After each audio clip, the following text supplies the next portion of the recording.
Hello everyone, welcome to Zavitar and Madikeri trip ಭಾಗ 2 ನೋಡೋಕೆ ಬಂದಿರೋರು ಎಲ್ರಿಗೂ ಸ್ವಾಗತ. ಆ್ಯಂಡ್ ಮಡಿಕೇರಿ ಟ್ರಿಪ್ ಭಾಗ 1 ಯಾರ್ಯಾರು ನೋಡಿಲ್ವೋ ಬೇಗ ಹೋಗಿ ಭಾಗ 1 ನೋಡಿಕೊಂಡು ಭಾಗ 2 ನೋಡೋದಕ್ಕೆ ಬನ್ನಿರಿ. ಸೊ ಮಡಿಕೇರಿ ಟ್ರಿಪ್ ಭಾಗ 1 ನೋಡಿದವ್ರಿಗೆ ಆಲ್ರೆಡಿ ಗೊತ್ತಿರುತ್ತೆ ನಾವು ಎಲ್ಲಿ ಹೋಗ್ತಿದ್ದೀವಿ ಅಂತ. ಸೊ ನಾವಿವಾಗ ಹೋಗ್ತಿರೋದು ಲ್ಯಾಂಡ್ ಸ್ಲೈಡ್ ಹೇಗಾಗುತ್ತೆ ಎಲ್ಲಾಗುತ್ತೆ ಅನ್ನುವಂಥ ಒಂದು ಕ್ವಶನ್ಗೆ ಉತ್ತರ ಹೊಡ್ಕೊಂಡು ನಾವಿವಾಗ ಮಂದಲ್ಪಟ್ಟಿಗೆ ಹೋಗ್ತಾ ಇದ್ದೀವಿ. ಸೊ ಮಂದಲ್ಪಟ್ಟಿ ವಿಶೇಷತೆ ಏನಂತಂದರೆ ಈ ಕನ್ನಡ ಫಿಲ್ಮ್ ಗಾಳಿಪಟ ಶೂಟ್ ಆಗಿರೋದು ಅದೇ ಪ್ಲೇಸು. ಅದಷ್ಟೇ ಅಲ್ಲದೆ ನನಗೆ ಆಫ್ ರೋಡಿಂಗ್ ಮಾಡೋದಕ್ಕೂ ಸ್ವಲ್ಪ ಚಾನ್ಸ್ ಇದೆ. ಸೊ ಅದಕ್ಕೆ ನಾನು ಅಲ್ಲಿ ಹೋಗ್ತಾ ಇದ್ದೀನಿ. ವಿಡಿಯೋ ಕ್ವಾಲಿಟಿ ತುಂಬ ಕೆಟ್ಟದಾಗಿದೆ ಅಂತ ಬೈಕೋಬೇಡ್ರಿ. ಅನ್ಫಾರ್ಚುನೇಟ್ಲಿ ನಂದು ಗೋಪ್ರೋಗೆ ಏನಾಯಿತೋ ಗೊತ್ತಿಲ್ಲ. ನಾನು ರೆಕಾರ್ಡ್ ಮಾಡಿದ್ದು ಎಲ್ಲ ವೀಡಿಯೋಸು ಫಾರ್ಮ್ಯಾಟಿಂಗ್ ಎರರ್ ಅಂತ ಏನೋ ಎರರ್ ಬಂತು. ಸೊ ಹಾಗಾಗಿ ಆ ವೀಡಿಯೋಸ್ನ ರಿಟ್ರೀವ್ ಮಾಡೋದಕ್ಕೆ ಆಗಲಿಲ್ಲ. ಸೊ ಹಾಗಾಗಿ ಮೊಬೈಲಲ್ಲಿ ಏನೇನು ವೀಡಿಯೋಸ್ ಮಾಡಿದ್ನೋ ಸೊ ಅದನ್ನೇ ಈಗ ಎಡಿಟ್ ಮಾಡಿ ಹಾಕಿದ್ದೀನಿ. ಆ್ಯಂಡ್ ಮೋರೋವರ್ ಇಲ್ಲಿ ತುಂಬಾ ಫಾಗ್ ಇದೆ. ಸೊ ಹಾಗಾಗಿ ವಿಡಿಯೋ ಅಲ್ಲ, ನಮಗೆ ಲೈವ್ ಆಗೇ ಕರೆಕ್ಟಾಗಿ ರೋಡ್ ಕಾಣ್ತಿರ್ಲಿಲ್ಲ, ಅಷ್ಟೊಂದು ಡೆನ್ಸ್ ಫಾಗ್ ಇತ್ತು. ಸೊ ಹಾಗಾಗಿ ವಿಡಿಯೋ ಕ್ವಾಲಿಟಿ ಸ್ವಲ್ಪ ಪೂವರ್ ಇದೆ, ಅಡ್ಜಸ್ಟ್ ಮಾಡಿಕೊಳ್ರಿ.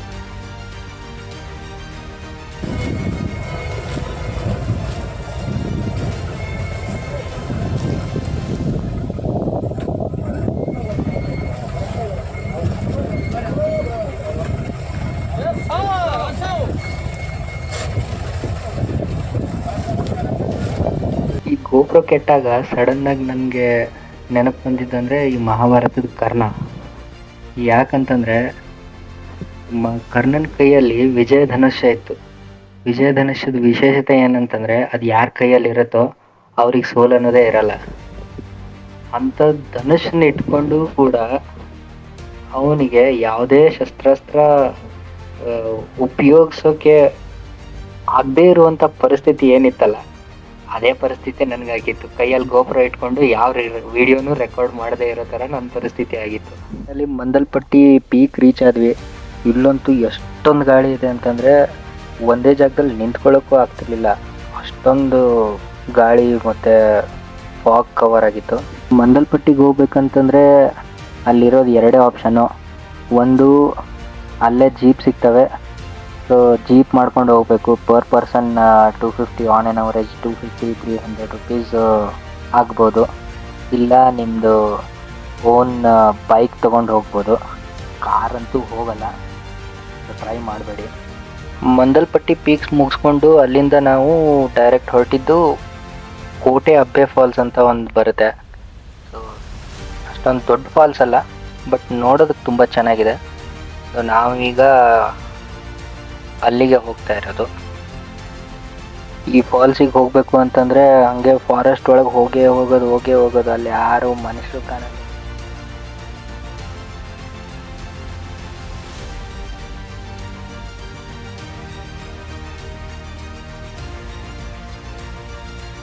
ಈ ಫಾಲ್ಸ್ ನೋಡಿಕೊಂಡು ನಾವು ಡೈರೆಕ್ಟ್ ಹೋಗಿದ್ದು ಮಡಿಕೇರಿಗೆ. ರಾಜಾ ಸೀಟಿಗೆ ಹೋದ್ವಿ. ರಾಜಾ ಸೀಟ್ ವ್ಯೂ ಚೆನ್ನಾಗಿತ್ತು. ರಾಜಾ ಸೀಟ್ ಮುಗಿಸ್ಕೊಂಡು ಅಲ್ಲೇ ಮಡಿಕೇರಿಯಲ್ಲಿ ಆ ದಿವಸ ಉಳ್ಕೊಂಡು ಬೆಳಗ್ಗೆನೆ ಎದ್ದು ವಾಪಸ್ಸು ಬೆಂಗಳೂರು ದಾರಿ ಹಿಡಿದ್ವಿ. ವಾಪಸ್ ಹೋಗುವಾಗ ಬೈಕರ್ಸ್ ಗ್ರೂಪ್ ಒಂದು ಸಿಕ್ತು. ನಾವು ಅವ್ರ ಜೊತೆ ಜಾಯ್ನ್ ಆದ್ವಿ. ಬೈಕರ್ಸ್ ಗ್ರೂಪ್ ಜೊತೆ ಹೋಗೋ ಫೀಲಿಂಗೇ ಒಂದು ಬೇರೆ. ಸೊ ಅದು ಫೀಲ್ ಎಂಜಾಯ್ ಮಾಡಿದ್ವಿ. ಅವ್ರು ಮೋಸ್ಟ್ಲಿ ಬೆಂಗಳೂರಿಗೆ ಹೋಗ್ತಾಯಿದ್ರು ಅನಿಸುತ್ತೆ. ಸೊ ನಮ್ಮದು ಆನೆ ಫಾರೆಸ್ಟಿಗೆ ಹೋಗೋಕ್ಕೆ ಡೈವರ್ಷನ್ ಇತ್ತು. ಸೊ ನಾವು ಅಲ್ಲಿ ಡೈವರ್ಟ್ ಆದ್ವಿ. ಸೊ ಬೈ ಚಾನ್ಸ್ ಏನೋ ಸಿಗ್ಬೋದೇನೋ ಅಂಥೇಳಿ ನೋಡೋದಕ್ಕಂತ ದುಬಾರಿ ಆನೆ ಫಾರೆಸ್ಟಿಗೆ ವಿಸಿಟ್ ಮಾಡಿದ್ವಿ. But Madikeri full red alert ಇತ್ತಲ್ಲ, ಸೊ ಮಳೆ ಅಂತೂ ತುಂಬ ಜಾಸ್ತಿ ಇತ್ತು. ಸೊ ಹಂಗಾಗಿ ಕಾವೇರಿ ನದಿ ಫುಲ್ ಉಕ್ಕಿ ಹರಿತಾ ಇತ್ತು. ಈ ದುಬಾರಿ ಆನೆ ಫಾರೆಸ್ಟಿಗೆ ಹೋಗ್ಬೇಕು ಅಂತಂದರೆ ಇದು ಕಾವೇರಿ ನದಿ ದಾಟ್ಕೊಂಡು ಆ ಸೈಡ್ ಹೋಗಬೇಕು. ಬಟ್ ಯೂಶ್ವಲಿ ಬೇಸಿಗೆ ಕಾಲದಲ್ಲಿ ನೀರು ಅಷ್ಟೊಂದು ಇರಲ್ಲ. ಸೊ ಈ ನದಿ ಒಳಗಡೆನೆ ಹಂಗೆ ದಾಟ್ಕೊಂಡು ಹೋಗ್ಬೋದು. ಬಟ್ ಇವಾಗಂತೂ ಫುಲ್ ನೀರು ಜಾಸ್ತಿ ಇದೆ. ಬೋಟ್ ಕೂಡ ಆ ಟೈಮಲ್ಲಿ ಇರಲಿಲ್ಲ ದಾಟ್ಕೊಂಡು ಹೋಗೋದಕ್ಕೆ. ಸೊ ಹಂಗಾಗಿ ಹೋಗೋಕ್ಕಾಗಲಿಲ್ಲ. ದುಬಾರೆ ಆನೆ ಕ್ಯಾಂಪ್ ಅಂತೂ ನೋಡೋದಕ್ಕಾಗಲಿಲ್ಲ. ಸೊ ಅಲ್ಲೇ ನಿಯರ್ ಬೈ ಚಿಕ್ಲಿ ಹೊಳೆ ಡ್ಯಾಮ್ ಅಂತ ಒಂದಿತ್ತು. ಸೊ ಅದನ್ನು ನೋಡೋದಕ್ಕೆ ಹೋದ್ವಿ.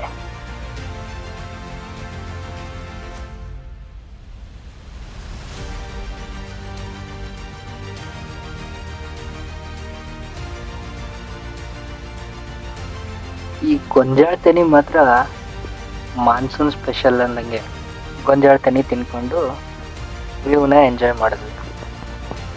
ವಾಪಸ್ ಬೆಂಗಳೂರಿಗೆ ಹೋಗೋವಾಗ ನಮಗೆ ಆನ್ ದ ವೇ ಸಿಕ್ಕಿದ್ದು ಚಂದ್ರಗುಪ್ತ ಮೌರ್ಯ ತನ್ನ ಜೀವನದ ಕೊನೆಯ ಕಾಲ ಕಳೆದಿರುವಂಥ ಪ್ಲೇಸು ಶ್ರವಣಬೆಳಗೊಳ. ಸೊ ಅದಕ್ಕೂ ವಿಸಿಟ್ ಮಾಡಿದ್ವಿ. ಸೊ ಅದನ್ನು ನೋಡಿಕೊಂಡು ವಾಪಸ್ಸು ಮನೆ ಮುಟ್ಟಿದ್ವಿ.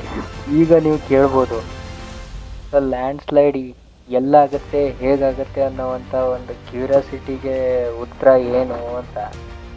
ಸೊ ಎಂಥದ್ದು ಇಲ್ಲ, ಯಾವ ಲ್ಯಾಂಡ್ ಸ್ಲೈಡು ಆಗಲಿಲ್ಲ, ಏನು ಎಲ್ಲೂ ಆಗಲಿಲ್ಲ. ಸೊ ಆರಾಮಾಗಿ ರೀಚ್ ಆದ್ವಿ. ಸೊ ನಮಗೆ ಪ್ರಕೃತಿಯಿಂದ ಸಿಕ್ಕ ಉತ್ತರ ಅಷ್ಟೇ.